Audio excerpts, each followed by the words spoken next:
दंगा संयोग या सुयोजित, महाराष्ट्र में ही क्यों, बंगाल में ही क्यों, बिहार में ही क्यों? क्योंकि तीनों जगह पर बीजेपी कमजोर विकेट पर खड़ी है। महाराष्ट्र की 48, बंगाल की 42, बिहार की 40। 48 और 42, 90 और 40, 130 सीट। 130 सीट में भाजपा को 58 सीट मिली थी अकेले। महाराष्ट्र में 23 सीट, पश्चिम बंगाल में 18 सीट, बिहार में 17 सीट। लेकिन अब के जो हालात हैं, सी वोटर कहिए या छी वोटर कहिए,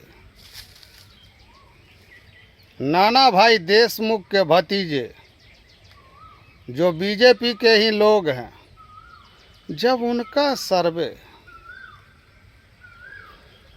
ये चीख चीख कर बता रहा है कि मान लीजिए बंगाल में 10 सीट, महाराष्ट्र में 10 सीट और बिहार में 5 सीट, तो 25 सीट। जहां पिछले लोकसभा चुनाव में विपक्ष को 30 सीट, इसमें ममता भी है, और सत्ताधारी को 100 सीट, वही इस बार विपक्ष को 105 सीट और सत्ताधारी को महज 25 सीट। यही तो झोल है। साउथ की एक अदालत ने, केरला की अदालत ने,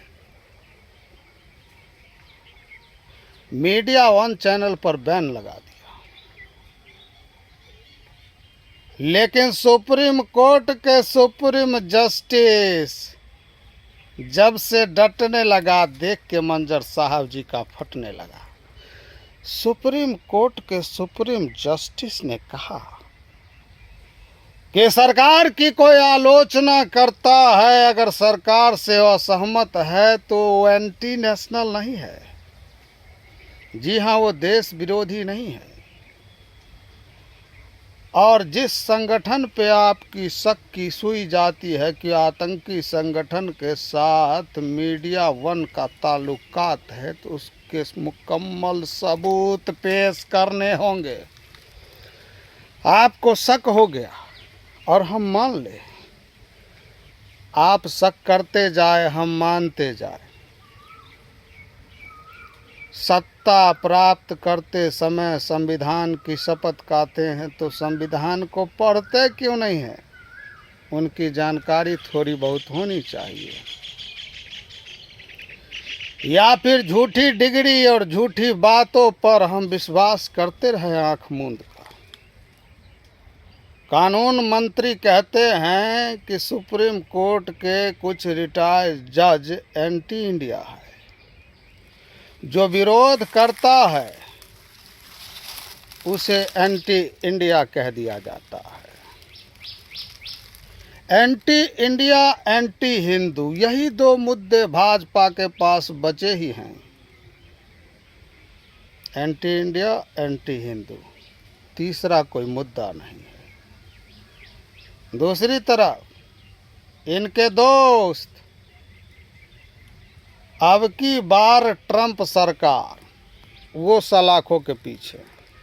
इनके दोस्त नेतन्याहू, वो चाहते थे कि हम बदल दे सब कुछ, लेकिन उसी पार्टी के रक्षा मंत्री ने उनका विरोध कर दिया, और उस रक्षा मंत्री के समर्थन में पूरा देश इकट्ठा हो गया। तब राष्ट्रपति को कहना पड़ा कि अपने इस दबंगई नीति को आपको बदलना होगा, जो राष्ट्र के हित में नहीं है। अगर एंटी इंडिया और एंटी हिंदू शब्द को हटा दिया जाए तो इनके पास बोलने के लिए कुछ नहीं है। जिस तरह कांग्रेस के एक प्रवक्ता ने कहा था कि हिंदुस्तान पाकिस्तान आतंकवादी, कश्मीर, श्री राम, मुसलमान, मैंने 4-5 चीज़ों को हटा कर कहिए भाजपा के लोगों को बोलने के लिए, उनका जुबान नहीं खुलेगा। तो मुद्दे इनके पास है नहीं। तीनों राज्य में हालात खराब हैं, और जब हालात बद से बदतर हो जाते हैं तो ये लोग अपने पुराने रंग में आ जाते हैं। जिस तरह नागिन पूर्णिमा की रात को असल रूप में आती है, और जिस तरह अमावस्या की रात को भूत अपने असल शक्ल इख्तियार कर लेता है, उसी तरह मुद्दे नहीं होने पर भाजपा अपना असली चेहरा दिखाने लगता है। लेकिन ना ये इजराइल है, ना यहाँ के लोग उतने सजग हैं कि सरकार के विरोध में सड़क पर उतर जाए। लेकिन हाँ, यहाँ जब जब कोई तानाशाह हुआ है उसे चुनाव में हराया गया है। श्रीमती गांधी को देख लीजिए, उससे ज़्यादा ताकतवर नहीं है नरेंद्र मोदी, लेकिन उनको भी चुनाव में हराया गया, उनको भी जेल जाना पड़ा।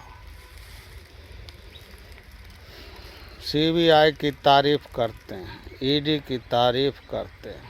सरकार जिसकी तारीफ करे समझ लीजिए वो पिछलग्गू है, वो उसका चमचा है, निष्पक्ष काम कर नहीं सकता, स्वतंत्रता उनसे छीन ली गई है।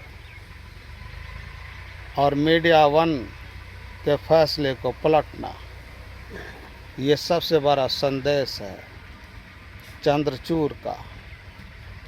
देश मुंह से नहीं नीतियों से चलता है। बहुत बहुत शुक्रिया।